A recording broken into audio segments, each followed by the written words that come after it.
Welcome to the show shine like a star అండి. ఇవాళ మన షో షైన్ లైక్ ఏ స్టార్లో మన సెలబ్రిటీ ఎవరో కాదండి, మధులత గారు. మధులత గారు అనేసరికి తెలుగు ప్రేక్షకులు వెంటనే గుర్తొచ్చే మూవీస్ నచ్చవులే, స్నేహితుడా, అంబాలా, అరవింద్ 2, ఉసురు లాంటి ఎన్నో మూవీస్లో నటించారు. తన పర్సనల్ లైఫ్ మరియు తన కెరీర్ గురించి మనతో ఇన్ఫర్మేషన్ ఇవ్వడానికి మధులత గారు ఉన్నారండి. హాయ్ మధులత గారు, how are you? Hello, I'm good. ఎలా ఉన్నారండి? ఈ మధ్య స్పీడ్ తగ్గించారు మాకు తెలిసి. What is the reason behind that? Reason behind it అంటే ఫస్ట్ రీజన్ నేను తెలుగు అమ్మాయి అవ్వడం. సెకండ్ రీజన్ నేను ఎవరిని ఆపర్చునిటీస్ అడగకపోవడం. సో నా వరకు వచ్చిన వాటిల్లో బెస్ట్ అనిపించి మాధవీలత అయితే ఈ రోల్ చేస్తుంది. ఇండస్ట్రీ వాళ్ళకి ఇంకా నేను మాధవీలత అనే అమ్మాయి గుర్తుంది చేస్తున్నానంటే ఎస్, చాలామందే చేస్తారు. అందులో నాకు నచ్చాలి, ఆ టీం అంతా బాగుండాలి, రూల్స్ రెస్ట్రిక్షన్స్ ఏమీ ఉండకూడదు, అలా అయితేనే చేస్తాను. సో అలా సంవత్సరానికి ఒక సినిమా చేయాలని ఫస్ట్ నుంచే అనుకున్నాను, అలానే చేసుకుంటూ వచ్చాను. ఒక 2016లో మాత్రమే నేను సినిమా చేయలేదు, బట్ దాన్ని ఒక షార్ట్ ఫిల్మ్ చేసేసి ఓకే చేశాను అనిపించుకున్నాను. వన్ మోర్ థింగ్, వ్యూవర్స్ ఏమనుకుంటారంటే ఎక్కువ స్టబ్బాన్ మరి ప్రౌడ్ అనుకుంటారు మేడం మీరు ఇలా కామెంట్ చేసి. ఎందుకంటే without a background you entered in to the movie industry as a బుల్లితెర ప్రేక్షకులకు మీరు ప్రేమతో మరియు సఖియా లాంటి షోస్తో ఎంట్రీ ఇచ్చారు. మా టీవీ ప్రేమతో మరియు ఈటీవీలో సఖియాతో ఎంట్రీ ఇచ్చి వెంటనే అతిథిలాగా తెలుగు మూవీ ఇండస్ట్రీకి వచ్చారు. బట్ ఆ వెంటనే మళ్ళీ అతిథిలాగా మిగిలిపోయారు. దీని మీద మీ వ్యూస్ ఏంటి మేడం? బాగుంది, అతిథి మూవీతో బిగ్ స్క్రీన్లో వచ్చి అతిథిలా మిగిలిపోయినా. ఎస్, అంటే I don't know. Yes, I'm stubborn, very much stubborn. నాకు ఏది నచ్చుతుందో అదే కరెక్ట్. సో నా వరకు నా ఫ్రెండ్స్ నా ఇంట్లో నేను చెప్పిందే శాసనం. నేను ఏది కరెక్ట్ అంటే అదే కరెక్ట్ అవ్వాలి, అది కరెక్ట్ కాదు అంటే చంపేస్తాను వాళ్ళని. ఓ మధు నా మనసు నాది కాదు అనే పాట ఇప్పటి నుంచి మిమ్మల్ని చూసాక ప్రతి ఒక్క వ్యూవర్స్ పాడతారేమో మేడం. మరిన్ని అప్డేట్స్ తెలుసుకునే ముందు దయచేసి సబ్స్క్రైబ్ చేసుకోండి షైన్ లైక్ ఏ స్టార్ అండి. It's a public effort. I would like to ask for the viewers convenience madam, మీరు అసలు మూవీ ఇండస్ట్రీకి ఎలా ఎంట్రీ ఇచ్చారు? మీరు మాకు తెలిసి మీరు ఫస్ట్ ఇందాక చెప్పుకున్నట్టు బుల్లితెర ప్రేక్షకులకు బాగా పరిచయం, ఆ వెంటనే అతిథి మూవీ సురేందర్ రెడ్డి డైరెక్షన్లో ఆ వెంటనే మీరు అసలు ఊహించినంత ఇదిగా నచ్చవులే ఒక blockbuster hit we think according to our sense. How it happen, how do you feel on this subject? Yes, నా చిన్నప్పటి నుంచి అంటే at the age of 7 years నేను హీరోయిన్ అవ్వాలని అనుకున్నాను. ఇంక వేరే నాకు ఆప్షన్స్ ఇది అవ్వాలి అది అవ్వాలి ఉండింది వేరే, బట్ మేజర్ కాజ్ వచ్చేసి హీరోయిన్ అవ్వాలని అనుకున్నాను. బట్ నాకు ఫిల్మ్ బ్యాక్గ్రౌండ్ లేదు కాబట్టి నేను ఏదో ఒక రూట్ సోర్స్ తీసుకోవాలి, స్టెప్ బై స్టెప్ లైఫ్లో ఎదగాలి కాబట్టి. సో ఫస్ట్ ఒక టీవీని తీసుకున్నాను. అప్పుడు నేను టీవీ యాంకర్గా నేను చాలా మందికి నిజంగానే తెలియదు, చేస్తూ వచ్చాను. మధులత అని వేసుకునేదాన్ని టైటిల్, అలా నా పేరు anchor Madhulatha. So of course అది నా పేరే, మాధవీలత, మధు నా ముద్దు పేరు కాబట్టి సో మధులత అని వేసుకునేదాన్ని. దాని తర్వాత అతిథి సినిమా చేయాలని చేయలేదు, ఎందుకంటే హీరోయిన్గా చేయాలనుకున్నాను. నేను ఫ్రెండ్ క్యారెక్టర్ చేయాలని లైఫ్లో ఎప్పుడూ అనుకోలేదు, అప్పుడు అనుకోలేదు, ఇప్పుడు అనుకోలేదు. సో అది ఒక చాలా పెద్ద క్యారెక్టర్, దానికంటూ ఒక డెప్త్ ఉంది, ఆ క్యారెక్టర్కి ఒక విలువ ఉంది. సో ఫస్ట్ టైం అనిపించింది, జనరల్గా తమిళ సినిమా మలయాళం సినిమాలో మాత్రమే ఇంకొక ట్రాక్ నడిచేటప్పుడు ఇంకొక అమ్మాయికి చాలా ఇంపార్టెంట్ రోల్ ఉంటుంది. So for the first time తెలుగులో అంత మంచి రోల్ ఉంది అండ్ మహేష్ బాబుని కొట్టే సీన్ కూడా ఉంది అని నాకు చెప్పారు. So okay, that's a very nice role అనిపించి యాక్సెప్ట్ చేశాను. And then once shooting start అయ్యాక నేను I got to know it. Okay, Telugu cinema especially commercial సినిమాలలో అసలు ఫ్రెండ్ క్యారెక్టర్స్కి ఒక విలువ ఉండదు, ఒక గౌరవం ఉండదు. కేవలం అంటే పర్సనల్గా షూటింగ్ సెట్స్లో కాదు, నాకు కావాల్సిన కేరింగ్, నాకు ఇది కావాలి, ఇంత అయితేనే వస్తాను అని నేను చాలా క్లియర్గా చెప్పేశాను. సినిమా ఆన్ స్క్రీన్ అపియరెన్స్ వచ్చేసరికి మనకి చెప్పింది ఒకటైతే చేసేది ఒకటి. ఆ సినిమా ఎక్స్పీరియన్స్ తర్వాత నేను రియలైజ్ అయ్యాను, దానికంటే ముందు నాకు రాఖీ సినిమాలో సిస్టర్ రోల్ వచ్చింది. ఎస్, దానికంటే ముందు నేను చేయాల్సింది గోపాల్ రెడ్డి గారు పర్సనల్గా. అప్పుడు నేను మా టీవీకి నాగార్జున అండ్ సోనాలి బెంద్రే ప్రొడ్యూసర్గా ఒక సీరియల్ చేస్తున్నాను. That I was the main lead. నువ్వు వస్తావని. ఎస్, అది నాగార్జున గారి సీరియల్ ప్రొడక్షన్ స్టార్ట్ చేసినప్పుడు ఫస్ట్ ప్రొడక్షన్ అది. సో అండ్ దెన్ ఆ సినిమా చూసాక నాకు అర్థమైంది, అంత పెద్ద క్యారెక్టర్ వదిలేసాను ఎందుకంటే కేవలం సిస్టర్ అనే. ఎందుకంటే ఒక్కసారి తెలుగు సినిమా ఇండస్ట్రీలో సిస్టర్ రోల్ చేస్తే నేను అందరికీ సిస్టర్ అయిపోతాను. I don't like to be the sister, I want to be the heroine. So viewers అందరు గుర్తుంచుకోండి, వ్యూవర్స్ కి తన సిస్టర్ కాదు, ఇంకా మీరు ఏదైనా ఊహించుకోవచ్చు. We think according to our sense dream కాదు, మీరు డ్రీమ్ కాదు. సో హీరోయిన్ అవ్వాలని అనుకున్నాను. అతిథి చేశాక అది నాకు చాలా పెద్ద దెబ్బ.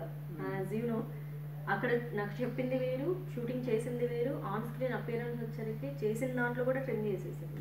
దెన్ ఐ రియలైజ్ అసలు ఎప్పుడు సినిమాల్లో ఫ్రెండ్ క్యారెక్టర్ చేయకూడదు, దానికంటే సీరియల్స్లో మెయిన్ హీరోయిన్గా చేసుకోవడం చాలా హ్యాపీ. ఎందుకంటే అక్కడ హీరోయినే హీరో సీరియల్ వరకు.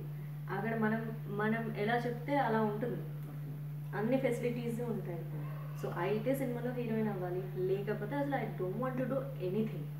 మళ్ళీ I go back to TV అనేది ఎప్పుడూ ఉంటుంది. మనకంటూ ఒక ప్రత్యేక గుర్తింపు ఉంటుంది. అంటే వాట్ మధులత మాధవీలత అన్నది ఆ టీవీ సపరేట్గా గుర్తింపిస్తుంది మనకు.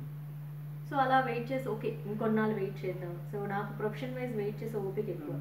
ఇంకొన్నాళ్ళు వెయిట్ చేద్దాం అనుకున్నప్పుడు అనుకోకుండా నాకు నచ్చావులే మూవీ వచ్చింది. 3 రోజులకి ఓపెనింగ్కి ముందు ఉంటేనే సినిమా వచ్చేసింది. అనుకోకుండా వెంటనే రవి గారిని కలిసాను. వెంటనే చాలా రోజుల నుంచి క్యారెక్టర్కి వెయిట్ చేస్తున్నాను. నో టైం, ఇంకా ఓపెనింగ్కి 3 days మాత్రమే ఉంది. ఓకే ఫైన్, యూఆర్ సెలెక్టెడ్ అంటే.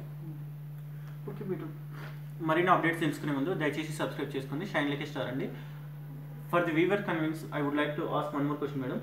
మీరు ఇందాక చెప్పారు హీరోయిన్ ఫ్రెండ్గా చేస్తే అక్కడే సెటిల్ అయిపోతామన్నారు.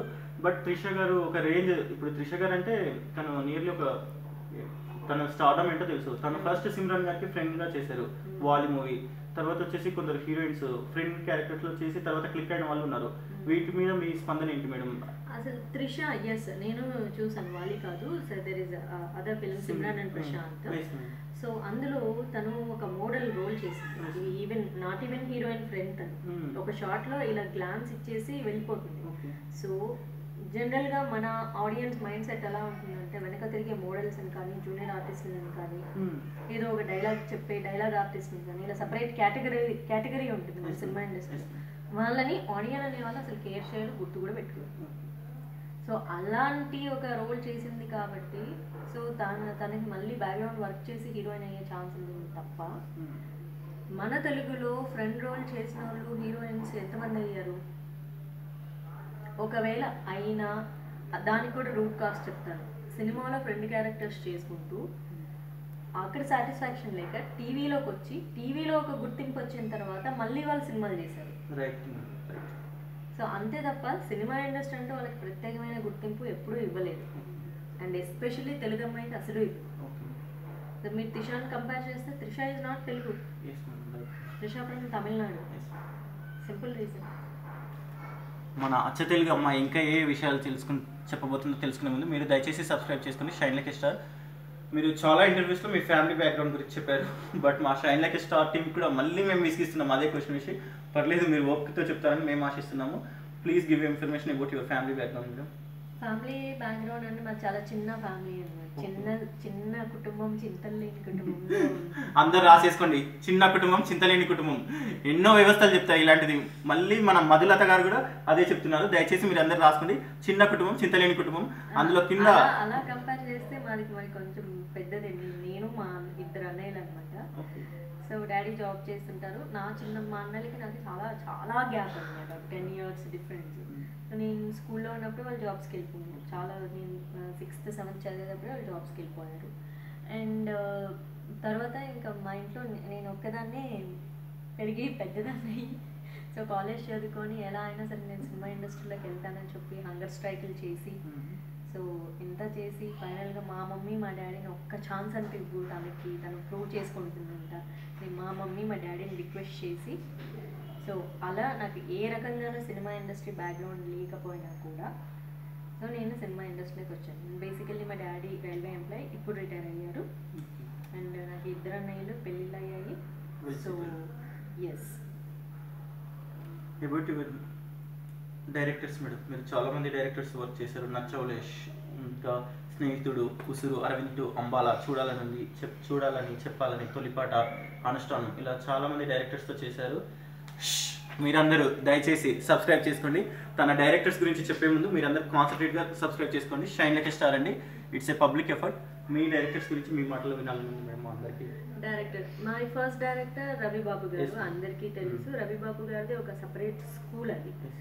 అక్కడ ఎవరు ఆర్టిఫిషియల్గా అది అంటే ఏమంటారు కొని తెచ్చుకున్న పర్ఫార్మెన్స్ అంటారు కదా, అదేం చేయకూడదు. If you are a student you behave like a student.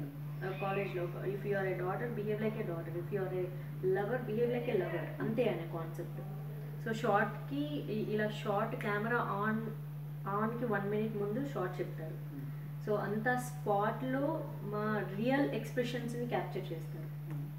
So he has a different school. So ఆ స్కూల్ చాలా టఫ్గా అనిపిస్తుంది. బట్ ఎస్, ఈ రోజుకి అందరు నన్ను గుర్తుపడుతున్నారంటే దానికి obviously I thank to Ravibabu గారు. నన్ను సెలెక్ట్ చేసింది ఆయనే. సో ఆ మూవీలో క్యాష్ చేసింది ఆయనే. నా పర్ఫార్మెన్స్ అంత బాగుంది అని అందరూ పొగట్టడానికి కూడా ఆయనే. అండ్ ఈటీవీ నాకు ఎలా అంటే ఈటీవీ అందరికీ ఏమంటారు ఒక మాతృ సంస్థ అంటారు. నాకు కూడా అలాంటిదే. నాకు ఇప్పుడు కాదు ఇంకొక 10 సంవత్సరాల తర్వాత కూడా నాకు ఈటీవీ ఉంది అని చెప్పేసి నేను హ్యాపీగా నిద్రపోవచ్చు. అంటే ఈటీవీ అనేది చాలా పెద్ద సంస్థ. అందులో ఈటీవీలో మనం ఎన్నో చేసుకోవాలి అనుకున్నప్పుడు. సో నాకు ఆ ధైర్యం ఎప్పుడూ ఆ సంస్థ నుంచి ఉంటుంది. అలాగే ఇంకా స్నేహితుడా సినిమా సత్యంబాబు గారు ఆయన ఫస్ట్ డైరెక్షన్, సురేందర్ రెడ్డికి ఎన్నో సంవత్సరాలుగా కో డైరెక్టర్గా వర్క్ చేస్తున్నారు, ఇప్పటికీ చేస్తున్నారు. నేను ఒక చెల్లిలా ట్రీట్ చేసేవాళ్ళు, అంత మంచి ఆయన. సో రిమైనింగ్ ఆల్ డైరెక్టర్స్, నాతో సినిమా చేసిన ప్రతి డైరెక్టర్ నన్ను వాళ్ళ ఇంట్లో అమ్మాయిగానే అనుకున్నారు. నన్ను ఇబ్బంది పెట్టడం కానీ ఒక మాట అనడం కానీ, నేను బాధపడితే వాళ్ళు బాధపడిపోయేంతలా ఎక్స్ప్రెషన్ ఇచ్చి నా కంఫర్ట్ చూసుకొని షూటింగ్ చేసేవాళ్ళు. ఇప్పటివరకు మన బాపు బొమ్మ అంటే మనకు వెంటనే గుర్తొచ్చేది దివ్యవాణి గారు. ఆ దివ్యవాణి గారి ప్లేస్లో మళ్ళీ మధులత గారు రీప్లేస్ అయ్యి మన తెలుగు ప్రేక్షకులందరినీ మనందరినీ ఫుల్ ఆఫర్స్తో తను కడుపుగా ఎంటర్టైన్ చేస్తారని మేము అనుకుంటున్నాము. దయచేసి మీరు సబ్స్క్రైబ్ చేసుకోండి షైన్ లైక్ ఎ స్టార్ అండి. About your love stories as a teenager, మీరు ఇంకా 16 నెలల తెలుగు అమ్మాయి మాకు తెలిసి. అంతే. ఐఎమ్ ఆల్వేస్ యాక్చువల్లీ నేను ఎప్పుడు చెప్తాను ఐఎమ్ ఆల్వేస్ 21 అని. ఆల్వేస్ 16 కూడా కదా, ఐఎమ్ ఆల్వేస్ 21. 21 అంటే it's like a good age అమ్మాయికి. సో నా లవ్ స్టోరీస్